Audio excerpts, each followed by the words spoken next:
सुरुवातीला जे निघालं होतं तेव्हा बनवलं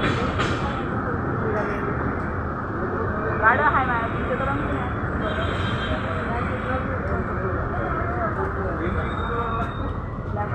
एक तर काय इकडून असेल